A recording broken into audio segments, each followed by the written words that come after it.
السلام عليكم maanta oo ay taariikhdu tahay 17 bisha May sanadka 2022 waxa madaxtooyada Jamhuuriyadda Federaalka Soomaaliya kulan salaan iyo booqasho ah ku wada qaatay madaxweynaha xafiiska jooga mudane Maxamed Cabdullaahi Farmaajo iyo madaxweynaha cusub ee Jamhuuriyadda Federaalka Soomaaliya mudane Xasan Sheekh Maxamuud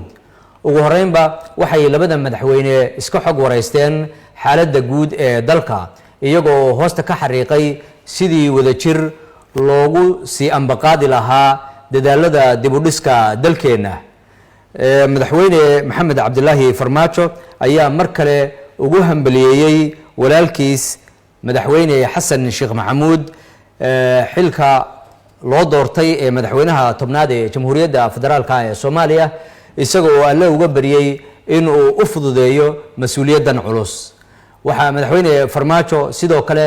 shacabka Soomaaliyeed uu ka codsaday in ay si buuxda ula shaqeeyaan dawladda cusub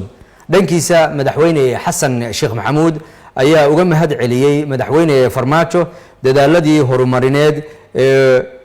uu geliyay dalka iyo dadka muddadii uu xafiiska joogay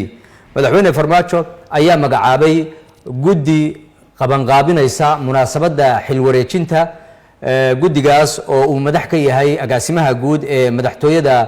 Dr. Maxamed Cabdullaahi Ciise waxaana uu madaxweynuhu faray inay si dhaqso ah munaasabadaas u diyaariyaan madaxtooyada qaranka ayaa dhanka kale u gudoontay madaxweynaha cusub ee la doortay ee Jamhuuriyadda Federaalka ee Soomaaliya mudane Xasan Sheekh Maxamuud dhambaalo hambaliye ah oo ku aadan guusha uu ka gaaray doorashadii 15 bishan ku qabsoontay caasimadda dalkeena ee Muqdisho dhambalada dalalka aan walaalaha nahay iyo kuwa aan saaxiibada nahay waxay ku salaysnaayeen sidii loo sii xoojin lahaa xiriirka diblomaasiyadeed ee aan la leenahay kaas oo ku dhisan iskaashi iyo wax wada qabsi waad mahadsantihiin